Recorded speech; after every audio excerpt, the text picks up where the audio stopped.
आज हम princess cut blouse की कटिंग और स्टिचिंग करना बताएंगे आपको। बहुत ही आसान तरीके से ये स्टेप फॉलो करके आप 39 और 40 साइज में ब्लाउज को बना सकते हैं। परफेक्ट ब्लाउज की कटिंग और स्टिचिंग देखने के लिए वीडियो में एंड तक बने रहिए। हेलो फ्रेंड्स, मैं संजीता। स्वागत है आपको स्टिच बाय संजीता में। चैनल पर नए हैं तो प्लीज़ चैनल को सब्सक्राइब करके हमें सपोर्ट ज़रूर कीजिएगा और एक प्यारा सा लाइक भी कर दीजिएगा। तो इस ब्लाउज को देखिए, मैंने बनाया है नेट की साड़ी के लिए। हमने इस तरीके से दो फैब्रिक के यूज़ करना है, एक है क्रेप की और एक कॉटन की। तो देखिए इस तरीके से फैब्रिक को हमें दोनों अस्तर की ही ज़रूरत होती है। तो सबसे पहले हम कॉटन के अस्तर के ऊपर इसकी कटिंग करेंगे, फिर हम क्रेप के ऊपर इसकी कटिंग करेंगे। तो इसको देखिए हमने डबल फोल्ड कर लिया है और इस पर यहाँ से हम एक स्ट्रेट लाइन बना लेंगे। तो चेस्ट लाइन जितना भी आपका है, चेस्ट साइज के चौथाई भाग लेना है और इसमें आपको 2 इंच एक्स्ट्रा बढ़ाते हुए इस तरीके से कपड़े को फोल्ड करके रख लेना है। तो ये जो ब्लाउज़ है हम बैक हुक बनाने वाले हैं, तो यहाँ से भी हमें ½ इंच इस तरीके से मार्जिन को लगा लेंगे।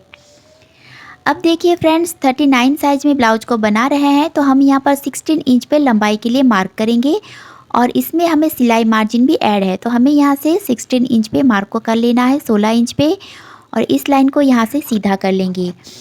तो देखिए 39 और 40 साइज में आपको यहाँ से ब्लाउज की लंबाई 16 इंच ही रखनी है और यहाँ से देखिए हम आर्म होल की मार्किंग करेंगे 7 इंच पे।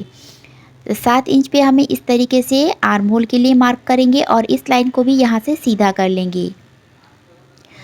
अब देखिए जैसे कि ये डीप नेक ब्लाउज़ है, तो डीप नेक ब्लाउज़ के अकॉर्डिंग हम यहाँ पर मार्क करेंगे 5.75 इंच, यानी कि 6 इंच से 2 सूता कम हम यहाँ से मार्क करेंगे।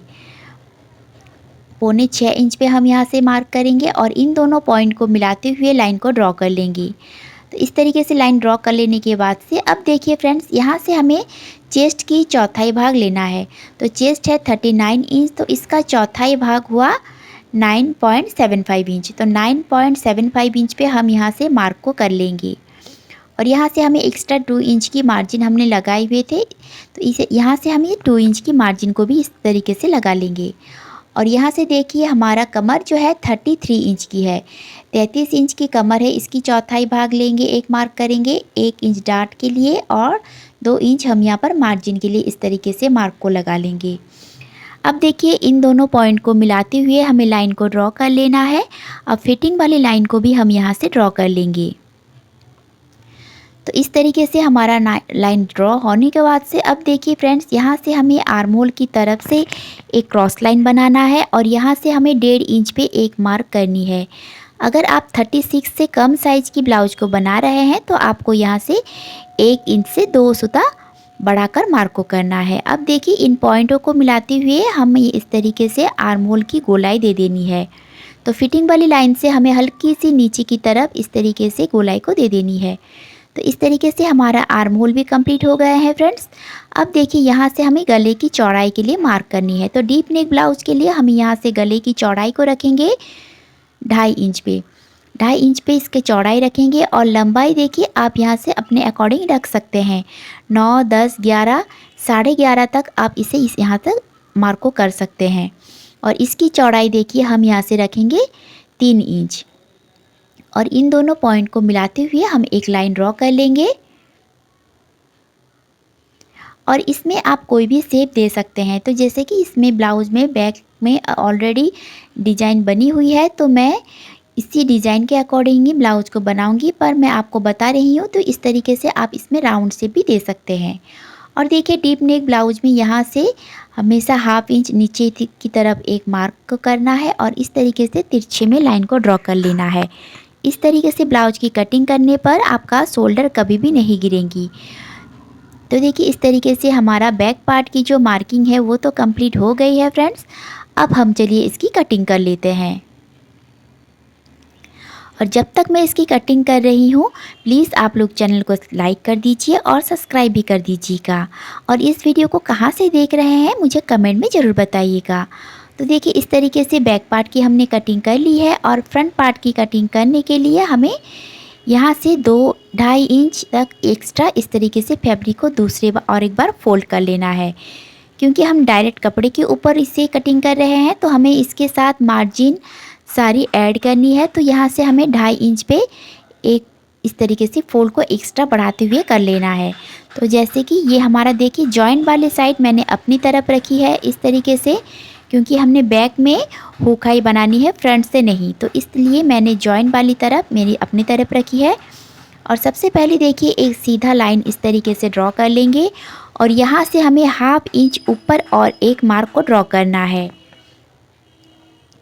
तो देखिए यहाँ से हमें 1/2 इंच पे एक मार्क को लाइन को रखेंगे और यहाँ से और एक मार्क ड्रॉ कर लेंगे। अब देखिए फ्रेंड्स बैक पार्ट को हमें इसके ऊपर रखना है, पर हाँ मार्जिन वाली लाइन को हमें बाहर की ओर बाहर निकालते हुए रखेंगे और सारी पॉइंट को इसी तरीके से रखना है और मार्किंग कर लेनी है। जैसे कि हमारा बैक पार्ट की मार्किंग है, सारी मार्क को हमें ऐसे ही लगा लेंगे। तो सबसे पहले हमें इस तरीके से रखना है और साइड वाली फिटिंग जो कटिंग लाइन है इसे हम इस तरीके से लगा लेंगे और शोल्डर लाइन को भी हम डार्क कर लेंगे इस तरीके से, और आर्म होल की गोलाई भी हमें यहाँ से इस तरीके से दे देना है। तो इस तरीके से बैक पार्ट के अकॉर्डिंग सारी मार्क को हमें लगा लिया है। अब हम बैक पार्ट को यहाँ से हटा लेते हैं।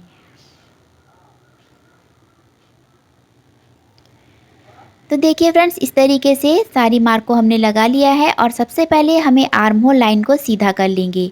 तो यहाँ से स्केल को रखेंगे, इस लाइन को सीधा कर लेंगे और यहाँ से भी हमें इस लाइन को सीधा कर लेना है, चेस्ट लाइन को। तो आर्म होल की हमें इस तरीके से एक लाइन मिल गई है और यहाँ से देखिए 1/2 इंच गहराई देते हुए हम फ्रंट आर्म होल की मार्किंग करेंगे। अगर आप बिगनर्स हैं तो आप इसी तरीके से मार्किंग कर लीजिएगा। तो देखिए इस तरीके से 1/2 इंच अंदर की ओर मार्क कर लेने के बाद से हमारा फ्रंट आर्म होल की लाइन जो है कंप्लीट हो गई है। देखिए जब भी हम डायरेक्ट कपड़े के ऊपर कटिंग करते हैं तो इसमें हमें कटिंग मार्जिन और सिलाई मार्जिन सभी ऐड करनी होती है। तो देखिए चेस्ट लाइन की तरफ से हमें 1 इंच बढ़ाकर मार्क करना है और 38 साइज़ से ज़्यादा साइज़ में अगर ब्लाउज को बना रहे हैं तो कमर की साइड में आपको देखिए इस तरीके से 2.5 इंच पे मार्क करना है और इन दोनों पॉइंट को इस तरीके से मिला लेंगे। और इस तरीके से मिलाने के बाद से अब देखिए यहाँ से हमें शोल्डर लाइन के ऊपर से इंची टेप को हमें रखेंगे।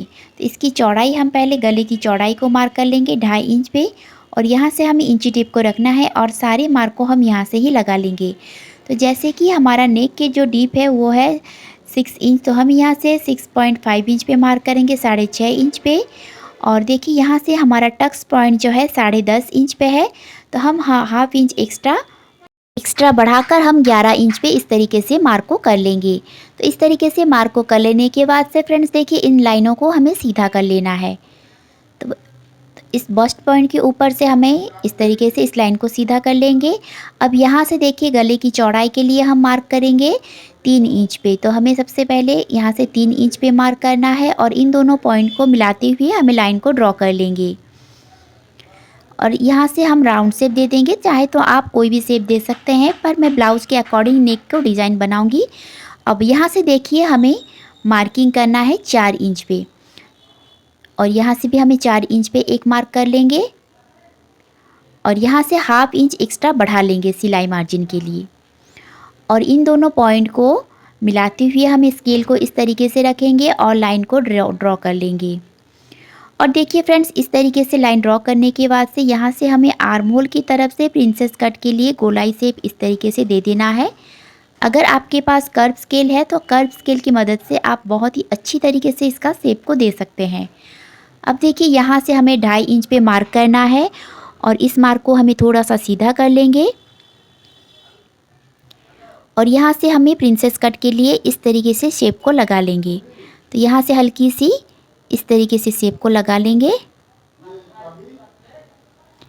अब इस तरीके से मार्क को कर लेने के बाद से देखिए फ्रेंड्स ये जो सारे पॉइंट है ये सारी हाईलाइट करने वाली, इसे हम कट करके अलग कर लेंगे और यहाँ से देखिए हल्की सी 1/2 इंच जितना हमें इस तरीके से गोलाई दे देनी है आर्म होल की तरफ से टक्स के लिए और इसे भी हम कट करके अलग कर लेंगे। तो इस तरीके से मार्क को होना कर लेने के बाद से देखिए फ्रेंड्स अब हमें यहाँ से साइड वाले पार्ट से हाफ इंच ऊपर उठाकर इस तरीके से मार्क को कर लेना है, क्योंकि हमने यहाँ हाफ इंच एक्स्ट्रा बढ़ाते हुए कट किया है। तो जब भी हम फ्रंट साइड पे इस तरीके से बढ़ाते हैं तो हमें बैक पार्ट हमारा छोटा हो जाएगा अगर इस तरीके से कटिंग नहीं करते हैं तो इस तरीके से मार्किंग कर लेने के बाद से हमारा फ्रंट पार्ट की जो मार्किंग है वो भी कंप्लीट हो गई है। अब हम इसकी भी कटिंग कर लेते हैं।